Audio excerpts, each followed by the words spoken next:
እንደምን አላችሁ? እኔ አለው እግዚአብሔር ይመስገን ደህና ነኝ። ዛሬም በጠቃሚና በአዲስ ፕሮግራም በድጋሜ ተገናኝተናል። በዛሬው የጤና ፕሮግራማችን ላይ የምንመለከተው ስትሮክን ለመከላከል የሚረዳ ከመተኛታችሁ በፊት ማታ አንድ ብርጭቆ መጠጥ ብትጠጡ ድንቅ ውጤትን የሚሰጣችሁ ድንቅ የሆነ መጠጥን በዚህ ቪዲዮ ላይ እነግራችኋለሁኝ።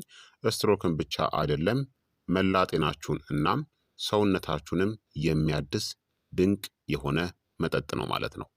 ይህ የጤና ትምህርት በፍጹም እንዳያመልጣችሁ ላይክ እና ሼር በማድረግ ደግሞ ሌሎችንም አስተምሩ አሳውቁላለሁኝ። ጥያቄ ካላችሁ ጥያቄያችሁን በኮመንት ላይ አስፍሩልኝ፣ እመልስላችኋለሁኝ። በቀጥታ ወደ ጤና ትምህርታችን የማልፍ ይሆናል። ማወቅ ያለባችሁ ምንም አይነት ነጠላ መጠጥ የስትሮክ መከላከልን ዋስትና ሊሰጥ አይችልም፣ በከፍተኛ ሁኔታ ማለት ነው። ያው እንደ መንስኤው ስለሚወሰን ስትሮክ ሁሉንም ነገር አንድ መጠጥ መፈወስ ወይም ማዳን አይችልም አንድ ችግር ከተከሰተ በኋላ። ነገር ግን አንድ የተለየ የመኝታ ሰዓት መጠጥ የደም ዝውውራችሁን በማሻሻል ብግነት ወይም ደግሞ ኢንፍላሜሽንን በመቀነስ የደም ግፊትን በማረጋጋት እናም በሌሊት የደም መርጋት እንዳይፈጠር በመከላከል የስትሮክ አደጋን በከፍተኛ ሁኔታ ሊቀንስ ይችላል። ከመተኛታችሁ በፊት አንድ ብርጭቆ ስትሮክን ለመከላከል የሚረዳውን ድንቅ መጠጥ ልንገራችሁ። ይህ መጠጥ የሞቀ የእርድ እናም የዝንጅብል ወተት ነው። ወርቃማው ወይም ደግሞ ጎልደን የሆነ የማታ ድንቅ መጠጥ እንለዋለን። ይህ መጠጥ በምትተኙበት ጊዜ በዝምታ ይሰራል። ዋና ዋና የስትሮክ መንስኤዎችንም ኢላማ ያደርጋል። የደም መርጋትን፣ ከፍተኛ የሆነ የደም ግፊት፣ ስር የሰደደ ብግነት ወይም ደግሞ ኢንፍላሜሽንን፣ የወፈረ ደምን እናም ደካማ የሌሊት የደም ዝውውርን ይደግፋል። ስትሮክ ለምን ይከሰታል ካላችሁ አብዛኛዎቹ የስትሮክ መንስኤዎች የሚከሰቱት የደም ቧንቧዎች ያብጣሉ እናም ይጠባሉ። ኢንፍሌምድ በሚሆኑበት ጊዜ ደም ይበልጥ ይወፍራል እናም ይጣበቃል። በረጅም የሌሊት እረፍት ወቅት ደግሞ የደም መርጋትም ይፈጠራል።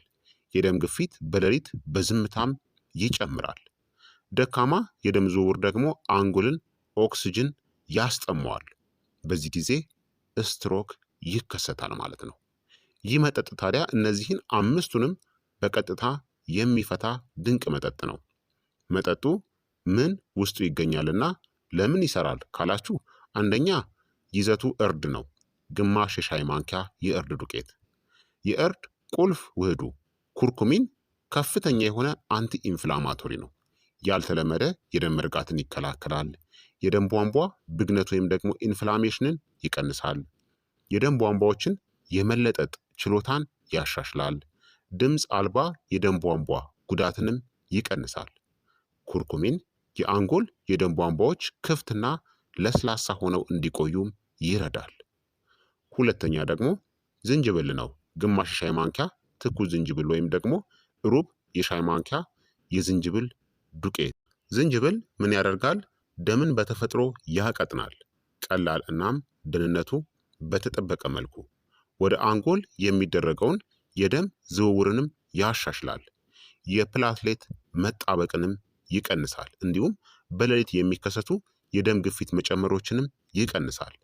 ዝንጅብልን እንደ የሌሊት የደም ዝውውር ማሳደጊያ አድርጋችሁ አስቡት። ሶስተኛው ደግሞ የሞቀ ወተት ነው፣ ወይም ደግሞ የእጽዋት ወተትን መጠቀም ትችላላችሁ። ወተት ለምን አስፈለገ? ፖታሲየምና ማግኒዥየምን ይዟል። የደም ቧንቧዎችን ወተት ያዝናናል። ካልሲየም ደግሞ የደም ግፊትን ለመቆጣጠር ይረዳል። ጥልቅ እንቅልፍን ያበረታታል። የጭንቀት ሆርሞኖችን ይቀንሳል። ጥሩ እንቅልፍ በራሱ የስትሮክ አደጋን ይቀንሳል። አራተኛው ደግሞ ውህድ ቁንዶ በርበሬ ነው። በትንሽ መጠን ትንሽ ቁንጥጫ ማለት ነው። ወይም ትንሽ ቁንጥጫ ማለት ትንሽ በጣታችሁ ትንሽ መጠን ነው የምታደርጉት እርድን፣ ወይም ደግሞ 1/16ኛ የሻይ ማንኪያ። ቁንዶ በርበሬ የግድ አስፈላጊ ነው፣ ግዴታ ነው። የእርድ ውህደትን እስከ 2000% ይጨምራል።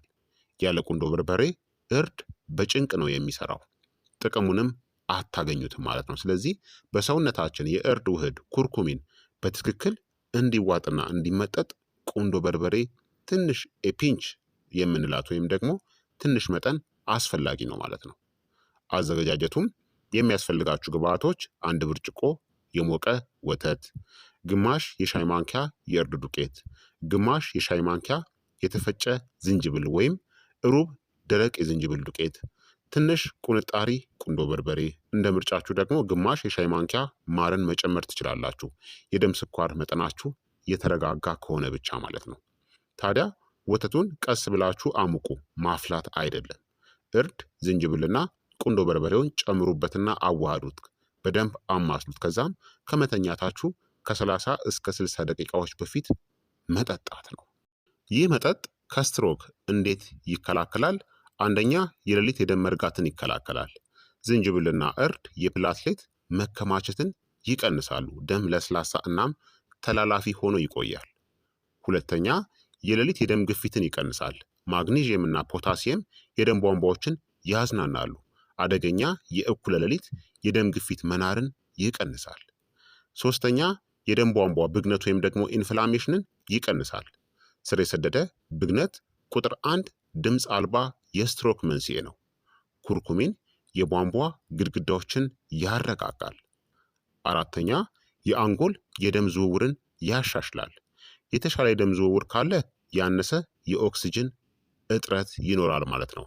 ማለትም የደም ዝውውር ከተሻለ ኦክስጅን እና ንጥረ ነገሮች እንደ ልብ ይደርሳሉ ማለት ነው ወደ አንጎላችን። አምስተኛ የእንቅልፍ ጥራትንም ያሻሽላል። መጥፎ እንቅልፍ የስትሮክ አደጋን እስከ 30% ይጨምራል። ይህ መጠጥ ደግሞ ጥልቅናም አዳሽ የሆነ እንቅልፍን ይደግፋል ማለት ነው። ታዲያ ጥቅሞቹን ለማግኘት ምን ያክል ጊዜ ይወሰዳል ካላችሁ ከ3 እስከ 7 ቀናት የተሻለ እንቅልፍ፣ ሞቅ ያሉ እጆችና እግሮች ይኖሯቸዋል። ከ2 እስከ 4 ሳምንታት ውስጥ ደግሞ የተሻለ የደም ዝውውርናም የደም ግፊት ቁጥጥርን ይጨምራል። መውሰድ ከጀመራችሁ ከ1 እስከ 3 ወራት ውስጥ የደም መርጋት አደጋ እናም የቧንቧ ብግነት ወይም ደግሞ ኢንፍላሜሽን ይቀንሳል ማለት ነው። ታዲያ ከብዛቱ ይልቅ ወጥነት ወይም ደግሞ ዘወትር መጠጣት ይበልጥ በጣም አስፈላጊ ነው። ይህንን መጠጥ ደግሞ ምን አይነት ሰዎች መገደብ ወይም ማስወገድ አለባቸው? አንዳንድ የጤና ችግር ካለባችሁ አስወግዱ ወይም ዶክተራችሁን አማክሩ። የደም ማቅጠኛ መድኃኒቶችን የምትወስዱ ከሆነ እንደ ዋርፋሪን፣ አስፕሪንን በየቀኑ ከወሰዳችሁ፣ የሐሞት ጠጠር ካለባችሁ፣ ንቁ የሆነ የጨጓራ ቁስለት ችግር ካለባችሁ፣ ለቀዶ ጥገና ቀጠሮ ካላችሁ፣ በጣም ዝቅተኛ የደም ግፊት ካለባችሁ፣ በእነዚህ ሁኔታዎች ግማሽ መጠን ተጠቀሙ ወይም ደግሞ ዝንጅብሉን ተዉት ወይም አስቀድማችሁ ዶክተራችሁን አማክሩ። ታዲያ የምትሰሩት የተለመዱ ስህተቶች ደግሞ ፈልቶ የጋለ መጠጣት፣ እነዚህ ውህዶቹን ያጠፈዋል።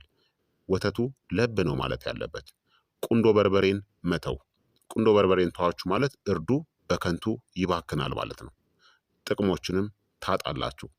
ከከባድ ምግብ በኋላ ወዲያውኑ መጠጣት፣ በማር ፋንታ ስኳርን የምትጠቀሙ ከሆነ እንዲሁም ፈጣን ውጤትን የምትጠብቁ ከሆነ ይህ ስህተት ነው። ታዲያ ይህንን መጠጥ ኃይለኛ ለማድረግ ከመተኛታችሁ በፊት ከ5 እስከ 10 ደቂቃዎች ቀስ ያለ አተነፋፈስ ልምምድን ማድረግ፣ ከመተኛታችሁ 1 ሰዓት በፊት ደግሞ የስልክ ስክሪንን አለማየት። ይህ በሌሊት የስትሮክ አደጋን የበለጠ ይቀንሳል። በአጠቃላይ ይህ መጠጥ አስማት አይደለም፣ ነገር ግን ሌሊት አንዳንድ ብርጭቆ ሁሌም ማታ ከጠጣችሁ ደም እንዲፈስ ያደርጋል። የአንጎል የደም ቧንቧዎችን ይጠብቃል። የደም ግፊትንም ያረጋጋል። ድምፅ አልባ የደም መርጋትንም ይከላከላል። ስትሮክን በዝምታ የሚከላከለው በዚህ መንገድ ነው ማለት ነው። ስለዚህ ክቡራትና ክቡራን ተመልካቾቼ የዛሬው የጤና ትምህርት እንግዲህ ይህንን ይመስል ነበረ። እንደተማራችሁበት ተስፋ አደርጋለሁኝ። ሀሳብ አስተያየታችሁ ደግሞ አይለኝ ይላለው። ላይክና ሼር ሳታደርጉ በፍጹም እንዳትወጡ። በቀጣይ የጤና ትምህርት እስከምንገናኝ እኔንም እናንተንም ቸር ያቆየን። መልካም ጊዜ፣ መልካም ቆይታ። ቻው ቻው።